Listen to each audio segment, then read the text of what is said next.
बात का बा दहेज के पूरा पैसा दा और अपन बेटियन के रहे सहे के सहूर सिखावा। समझे जी, हम दहेज का कुल पैसा दे दे। आज सुने हमारे बेटियन की तरफ से कोनो शिकायत ना मिली। अरे ये सब तो हम बहुत दिन से सुन रहल बानी। अब विदाई तब्बे होई जब दहेज की पूरा पैसा मिली। जब दहेज देवे के औकात ना रहे तो काहे बिया करैनी हा? अरे हमार तो किस्मते फूट गई। न पतो मिलल सही ढंग के, ना दहेज के पैसा। अभी विदाई तब्बे होई जब पैसा मिली। समझे जी, ऐसा मत कर, और हाथ जोड़ता नहीं। हमरे लेकिन के जिंदगी खराब हो जाए। हम कहीं मुंह दिखावे लाख ना रहे। ए समधन जी, हमारे लड़की कभी नहीं आ रही सर। उनका असली घर ससुरारे होला ना। ई बात जोन है ना, पहले सोचे के चाहिए रहे समधी। बुझाइल? जब दहेज देवे के औकात नहीं थे तो बिया काहे करा लेला? ए समधी जी, हमारे दोनों बेटी के तारा सुने के मिली। हाँ, हम भीख मांगा तने अपने दोनों बेटी का विदा करा ली समधी जी।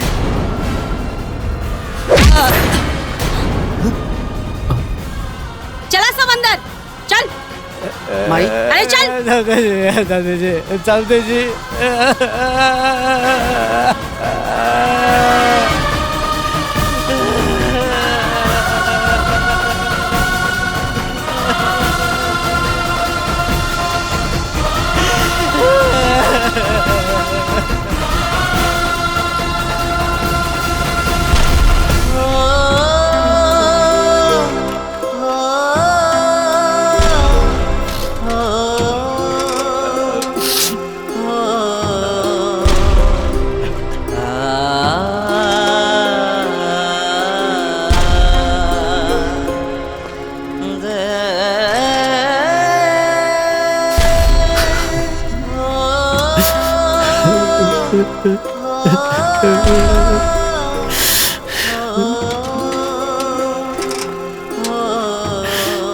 ई बात जोन है ना, पहले सोचे के चाहिए रहे समधी।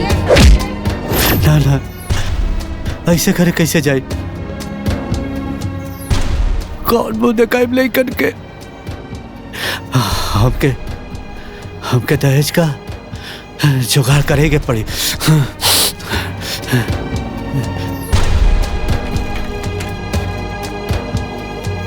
अनिल भैया, जितना जेवर हमरे कविता बिटिया के देले रहला है, उतने जेवर हमारे बबता बिटिया के दे दा। धीरे धीरे कुल पैसा हम चुका दे। हम तो सोचनी कि जौन सामान ले गइल बाड़ा ओकर पैसा तू देवे आइल बाड़ा। जौन ले गइला ओकर पैसा आज तक देवे ना कइला, दोबारा फिर लेवे चलैला। चला उठा, चला निकला यहाँ से।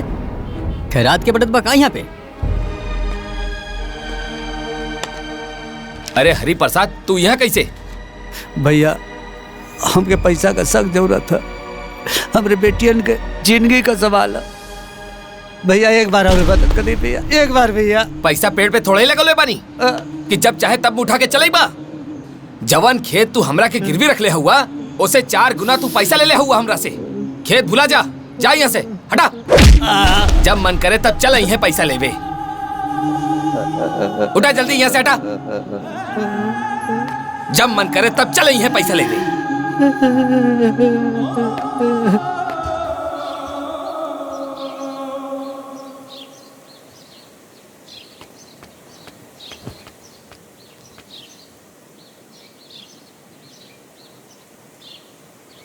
माई, का बात बा? यहाँ काहे खड़ा बाड़ू? का बात बा? काहे परेशान लगत तारू? कुछ बात बा का? अरे देखा सना, तोहनी के बाबूजी तोहनी के ससुराल गइल बने और अभी तक ना आइलन। उनकरे राह देखा तनी। अरे माई, ये में घबराए के कौन बात बा? आ जाइए ना। ला, बाबूजी के जोहत रहलू ह, अब बाबूजी आ गेलन। हाँ।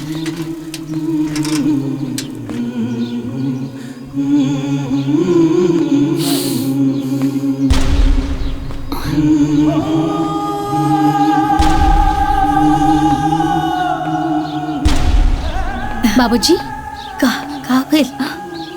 भेल जी?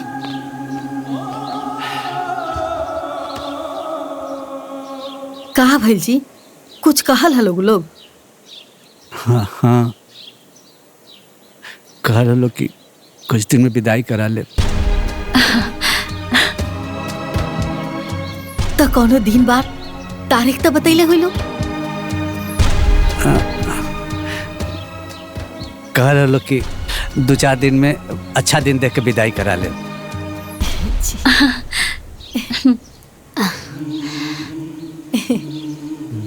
हाँ कैसे हो क्या आवत है।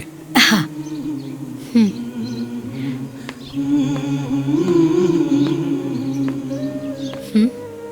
चला।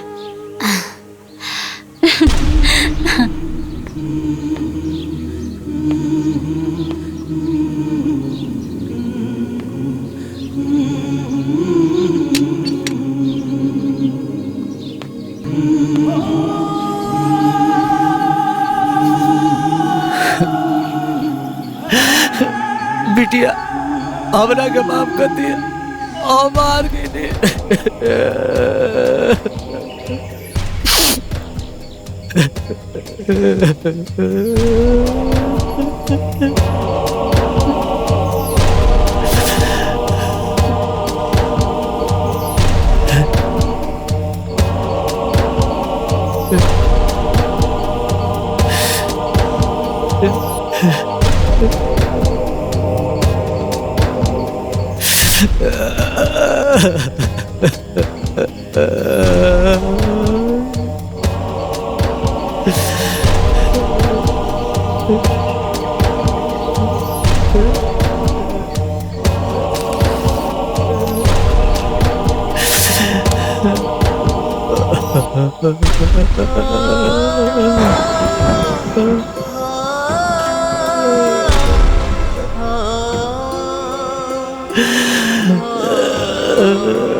चाचा खेत में कहा बता सही। खेत में।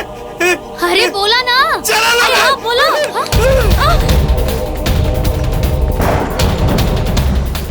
अरे अरे हटा बाबूजी। बाबूजी बाबूजी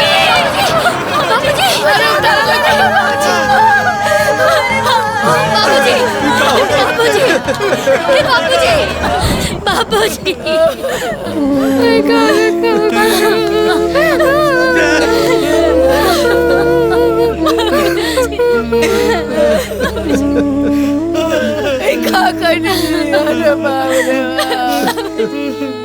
भगवान कौन दुख दिखा दिला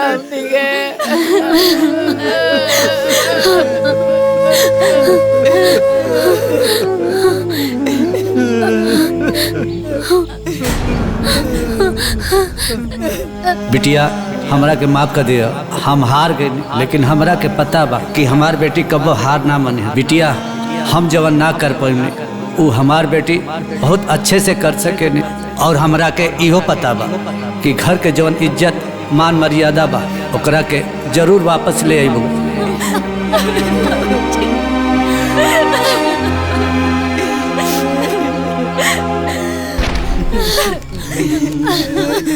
ओकरा के जरूर वापस ले आइबू। बस तू लोग इतना करिहा कि ससुराल वालन के कोनो गलती नहीं के। हम ही जौन वादा कैले रहनी पूरा ना कर पौले। हमार आखिरी इच्छा यह बा तू लोग मान सम्मान के साथ अपने घरे जा। हमरा पता बा धीरे धीरे सब ठीक हो जाए।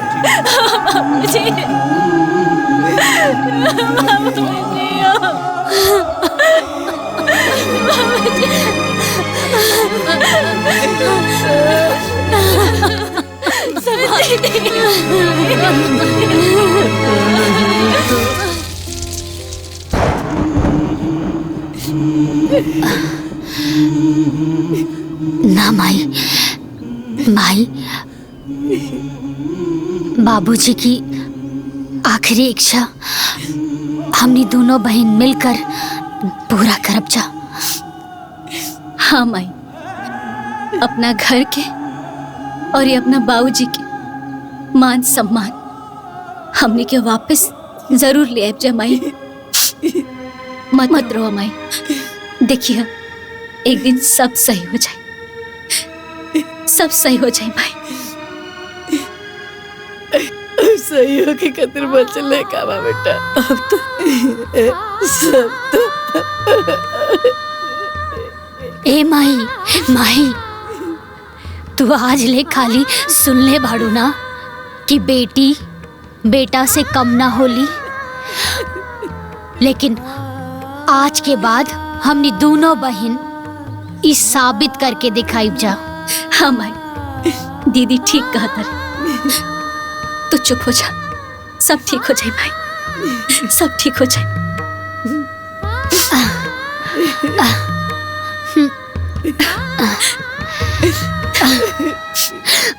मैनेजर साहिबा, हमनी के 10 लाख के लोन चाहिए। अच्छा मिलता जाई, लेकिन तोहनी के लोन काहेला चाहिए? ओ बिजनेस खातिर।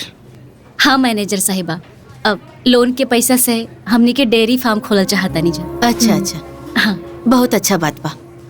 लोन तो मिल जाई, लेकिन बैंक के कुछ फॉर्मेलिटी बा, वो आप लोग के पूरा करे के पड़ी। अब हमनी के पूरा कर दे हम जा। जी वैसे मैनेजर साहिबा, कितना समय लागी पैसा मिले में? बस वही बैंक के नियम के अनुसार कुछ जांच पड़ताल हुई, ओकरे बाद जौन टाइम लागे फिर लोन मिल जाई। अच्छा ठीक बा मैनेजर ठीक साहिबा। बा मैनेजर साहिबा, नमस्ते। बहुत बहुत नमस्ते। धन्यवाद। हाँ।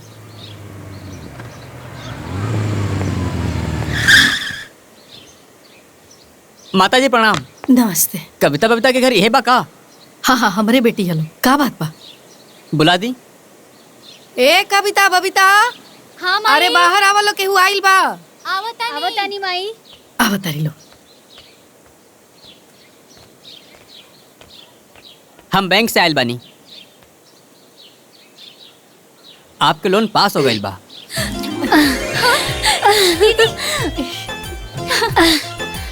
ई लिही सेंसर लेटर। दीदी ये देखा। हाँ शाम तक पैसा आपके खाता में ट्रांसफर हो जाएगी। अरे वाह माई, माई, माई हमनी के लोन पास हो गई। हाँ अब हमनी के गाय भैंस वाला बिजनेस शुरू हो जाए। हे भगवान। ए ली चाचा जी, इतने रहे कि और बाकी बा? हाँ इतने ही रहे, इतना। ठीक बा। चाचा ए ली, राउर जितना बाकी रहे ना, वो से 2-4 हजार ज्यादा ही देले मन। बिटिया, एक बात तो लोग साबित कर दे कि बेटी भी कोनो बेटा से कम ना हो खेली।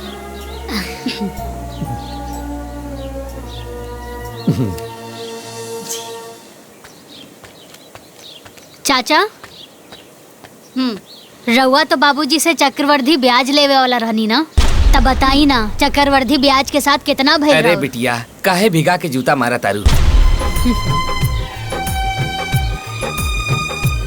इल नमस्ते। चला तानी।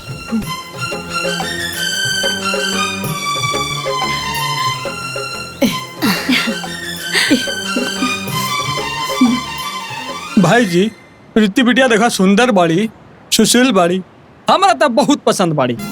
हमारा तरफ से रवा हाँ समझी बस। का बात बा बबनी जी, टमाटर जैसे लाल हो गई नी शर्म से। बाबूजी, वो बैंक वाला अमित बाबू आवत रहन।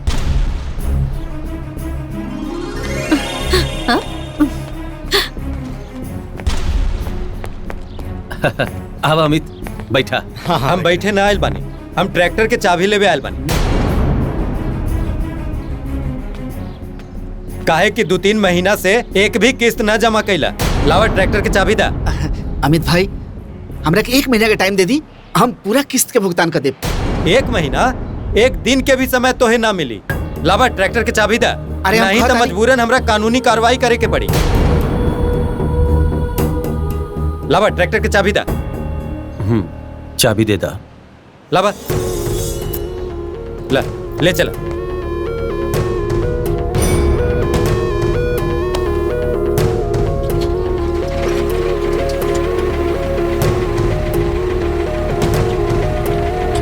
चला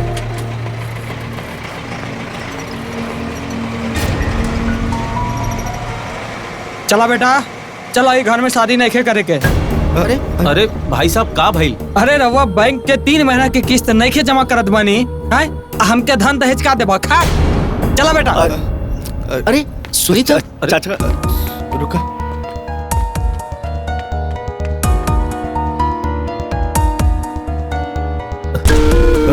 ए जी बाबूजी।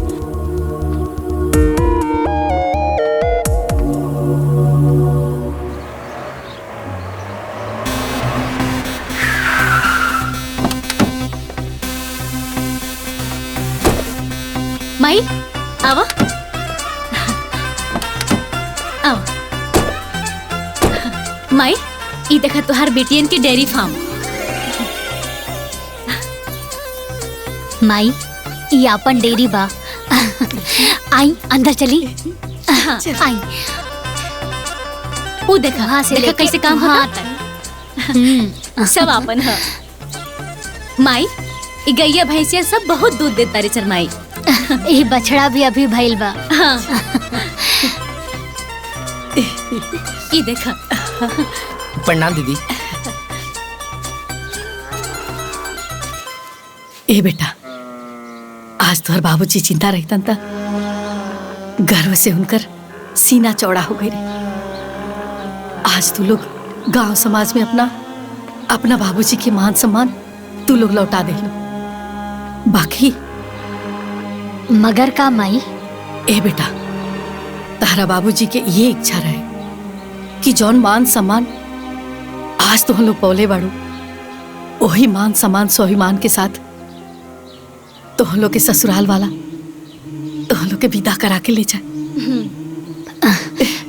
माई जैसे आज ये सब भइल बा ना, एक दिन वो सब हो जाई। हाँ माई, दीदी ठीक कहा तरी। देखिए एक दिन वो लोग आई और बड़ी धूमधाम से तोहरा दोनों बेटी के विदा करा के ले जाएंगे, तो चिंता मत कर। आई चली। चला। जे भी यहाँ आयल बा सब लोग ध्यान से सुनी। यहाँ बैंक के तरफ से ट्रैक्टर के नीलामी रखल गइल बा। यहाँ जे सबसे ज्यादा दाम लगाई ई ट्रैक्टर ओकर हो जाई। बैंक के तरफ से सबसे पहला बोली बा 3 लाख। 3,20,000। हाँ 3,20,000 से बेसी बा केहू जौनी ट्रैक्टर के बोली लगा सकेला? 3,40,000। बा यहाँ केहू 3,40,000 से ज्यादा बोली लगाए वाला? 4 लाख। 4 लाख। 4 लाख। 4 लाख से ज्यादा केहू बा जे ट्रैक्टर पे बोली लगा सके? 4 लाख। 1। 4 लाख। 2। 5 लाख। अभी ट्रैक्टर के बोली लाख चुकल बा 5 लाख। 5 लाख। 1। 5 लाख। 2। 5,20,000। 5,20,000। अभी ट्रैक्टर के बोली लाख चुकल बा 5,20,000। 5,20,000। 1।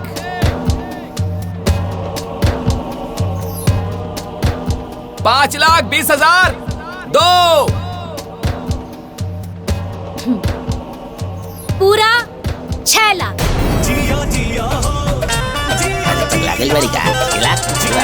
पूरा 6 लाख। 6 लाख। 1। 6 लाख। 2।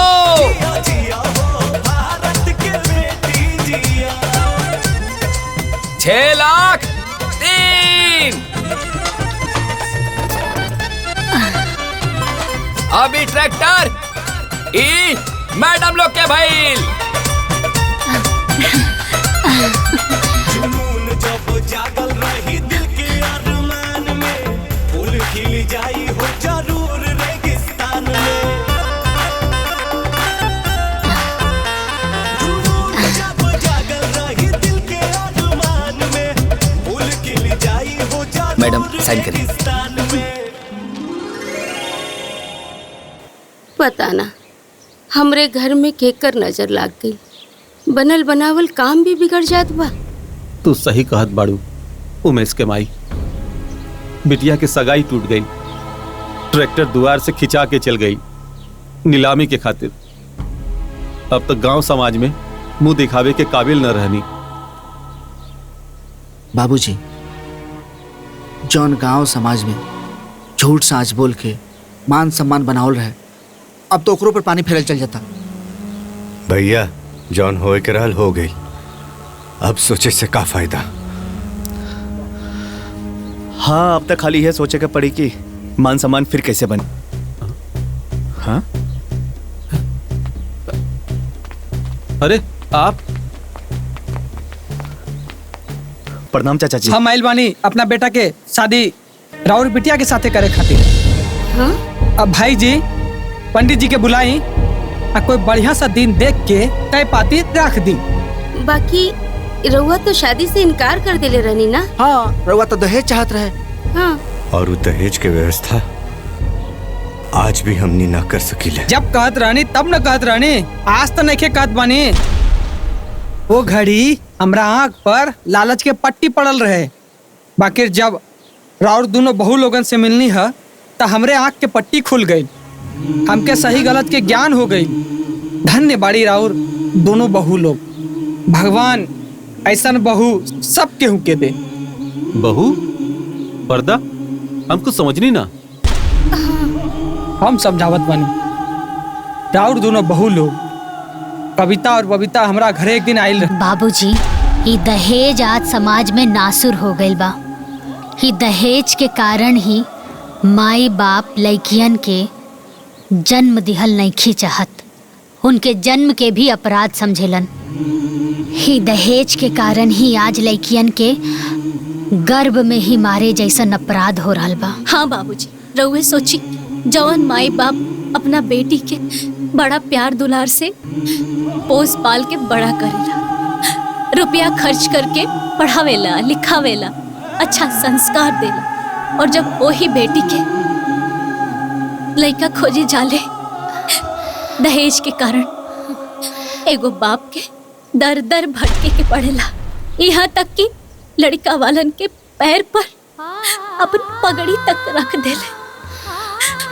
अपन जीवन की सारा कमाई दहेज में दे देले, अपना औकात से बेसी कर्ज लेके बेटी के ब्याह करेले, लेकिन फिर भी लड़का वाला संतुष्ट ना हो खेले और अंत में या तो तलाक होला या फिर आत्महत्या की नौबत तक आ जाला। रउए बोली काई सही बाटे? बोली बाबूजी, एगो बेटी के बाप होके सोची न रउआ। बिल्कुल गलत बा बेटी। यही से बाबूजी हम राहुल आगे हाथ जोड़ के विनती करत आनी कि रउआ हमनी ननद के बियाह अपन बेटा के साथे मत तोड़ी। हाँ बाबूजी, रउआ जौन कुछ भी मांगब हमनी के देवे खातिर तैयार बानी जा। ना बेटी ना, तू लोग हमार आंख खोल दे लू। अब हम अपना बेटा के बिना दहेज के बियाह करे खातिर तैयार बानी। बहुत बहुत धन्यवाद बाबूजी।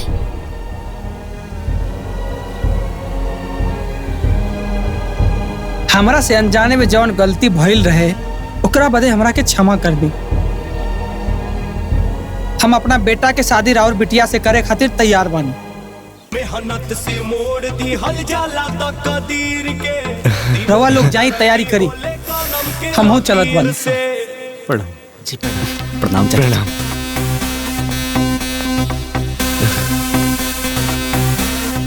देख लू माई, अपने बहुन के दहेज के चलते उनकरा के कितना परेशान कैलू, उनकर घर छोड़ा देलू तू।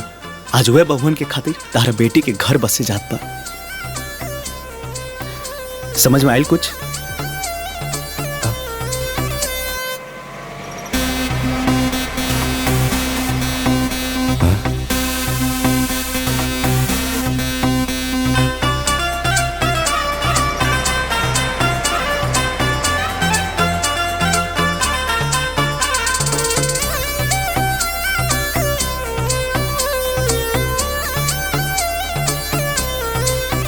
ये ट्रैक्टर तो बैंक वाला खींच के ले गए रहे, लेकिन ये सब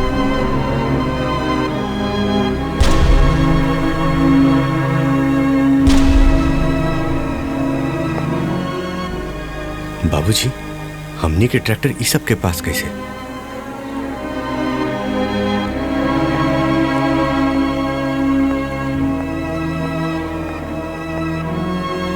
दे दो।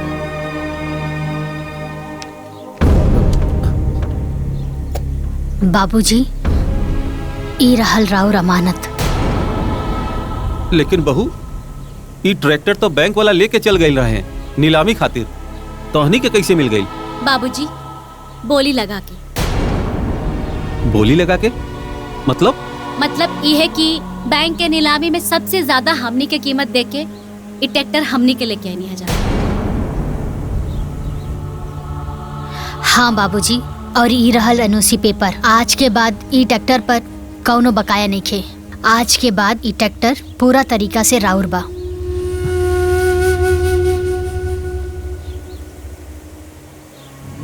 बहुत बढ़िया कैलू बहू, ई ट्रैक्टर छुड़ा के तू हमार मान सम्मान बचा ले लू, न तक गांव समाज में बड़ा बदनामी होखत। कैसे ना छोड़ाई दीजा बाबूजी, यह ट्रैक्टर के किस्त भरे खातिर तो हमार बाबूजी के जान चल गई और राउर मान सम्मान भी जात रहे, तब फिर ये ट्रैक्टर कैसे ना छोड़ाई दीजा। आज से ये ट्रैक्टर राउर भाई। दीदी चल। हाँ बाबूजी,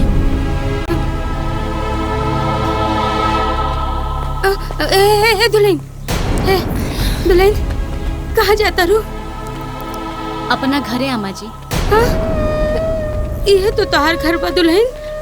ना अम्मा जी, ई घर हमनी के नहीं खे, ना यहाँ रहे वाला हमनी के। अगर हमनी के रहित ना तो आज हमनी के बाबूजी जिंदा रहते। ए बहू, ये सब हमार गलती बा, सब हमार गलती बा, और हमार गलती के वजह से बहुत शर्मिंदा बानी।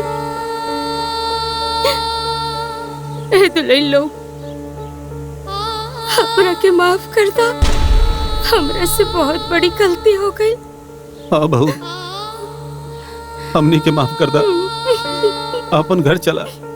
रउआ हाथ मत जोड़ी, हमनी के भी रहो बेटी जैसन ही बानी। अपन बाबूजी के कहना माना, घर में चला। अब तो बाबूजी कहता नहीं, मान जा। हाँ बबीता, चला घर के अंदर चला। हाँ चलो ना भाभी, अगर तू दोनों जाने ना रहो तो हम भी हाँ ना करो। बबुनी, हमनी तोहार बियाह में जरूर रहब, लेकिन ऐसे ना। हमनी के मान सम्मान के साथ में जब रउआ लोग हमनी के हमार नैहर से विदा करके लाई तब। हाँ बाबा, हमनी के बाबूजी के सपना रहे कि हमनी के विदाई बड़ी धूमधाम से करस, और वही विदाई के चक्कर में हमार बाबूजी दर दर भटकत रह गई, और फिर उनकर जान चल गई, और हमने के ऊपर से हमेशा हमेशा खाते बाप पे साया उठ गई, और हमारे बाबूजी की इच्छा अधूरा रह गई, अधूरा रह गई। ए दुल्हन लोग, रो मत, हम पूरा करब तोर बाबूजी की आखिरी इच्छा। देखिए तू लोग, इतना धूमधाम से तू लोग की विदाई कराई कि पूरा गांव जवार देखी। जी रहुआ हमार दोनों पतों की विदाई की तैयारी कराई। बैंड बाजा धूम धड़ाका, एकदम धूम मचा दी लोग की विदाई में। बाबूजी, काहे कि ये दोनों हमार बहू ना, हमार बेटी बड़ी सन, हमार घर की लक्ष्मी भी है दोनों। तो चिंता जिन करा, हम अपन बहुवन की विदाई खूब धूमधाम से कराई। हाँ, हाँ। अब सब ठीक हो जाए, सब ठीक हो जाए, सब ठीक हो जाए। हमेशा सर ऊंचा रखे।